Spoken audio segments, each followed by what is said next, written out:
And I've been outside in the cold, and my hair is all smashed down from having my scully on. But anyway, I want to talk to y'all real quick about something that has been on my mind. I want to talk to y'all about the fact that, and I'm saying this in all, like, I don't mean no harm, like none at all. I'm really saying this from a deeper point of consciousness, right? At least this is how my mind works. We hear so many stories about harm, death, mistreatment, and all the things, right?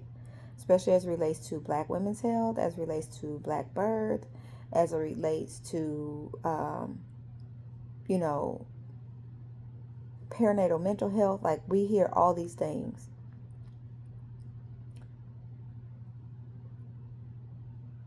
What I feel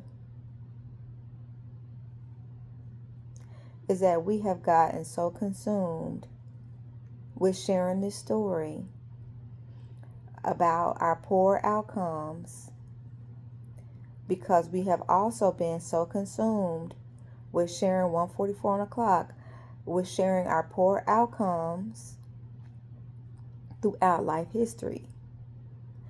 And the more we continue to share those outcomes, the more we perpetuate the narrative, the more we use our tongue and our words to cast spells that continue to be made manifest, versus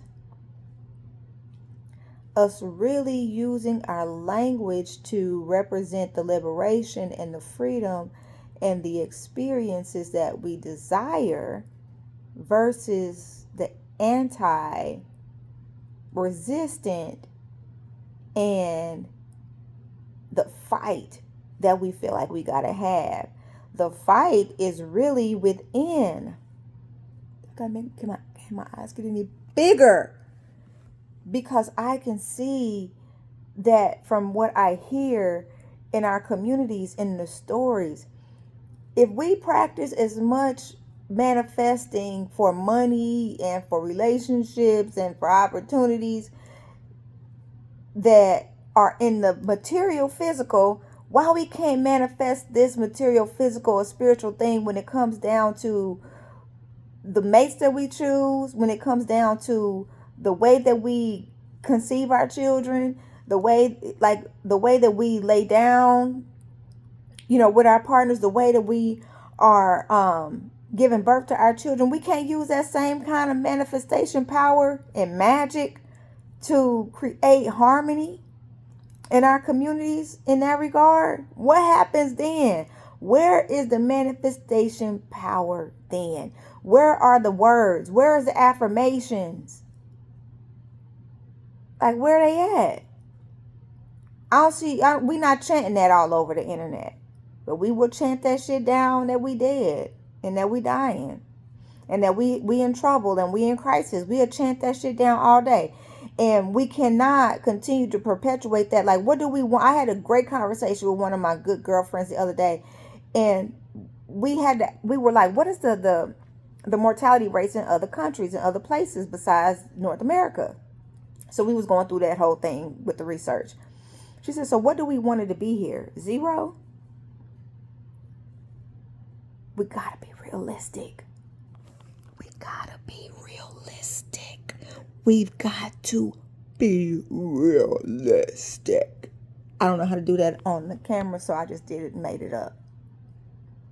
And I'm serious about this, y'all, but I gotta have fun at the same time, because it's too heavy of a topic to let it be weighed on your heart to where you become a martyr in this space and place of trying to save everybody. Because there are going to be times when people are not going to make it onto the other side once they open that portal. Do you not know that?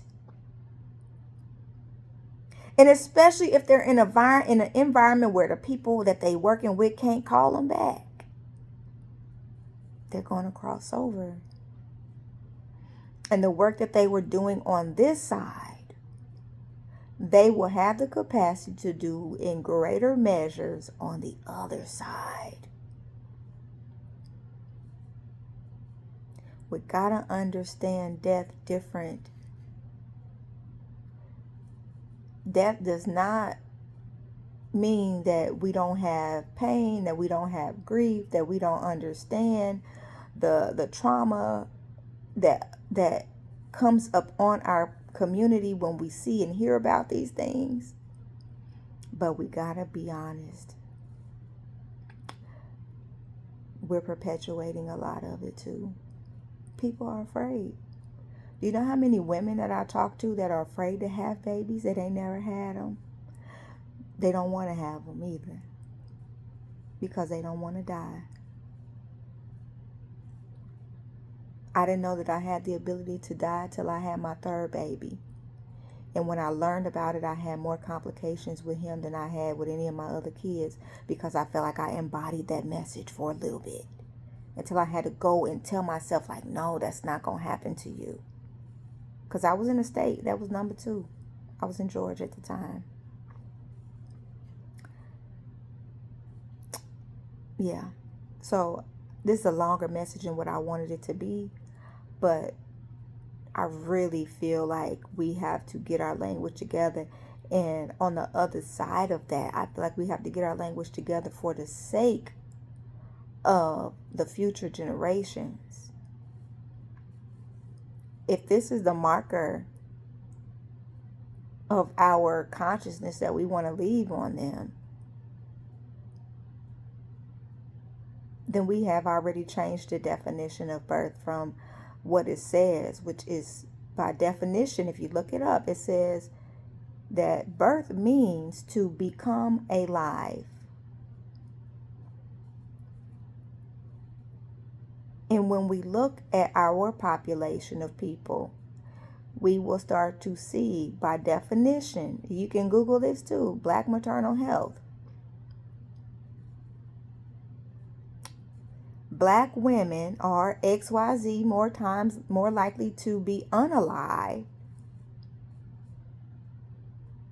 than other populations. How come the definition got to change with us? How come the definition can't change with us? That's the question. How can the definition be changed with us to understand that we can be alive, we can become alive too? Our bodies are valuable. Our babies, our mamas, our families are valuable. And they deserve to be viewed as such. They deserve to be put on the manifestation block, on the altar of our hearts, in a positive and enlightening and encouraging way. But that's all. Anyway, I hope that y'all are having a beautiful day or night, wherever you are in the world. And yeah, love, light, liberation. Peace. Stay pretty.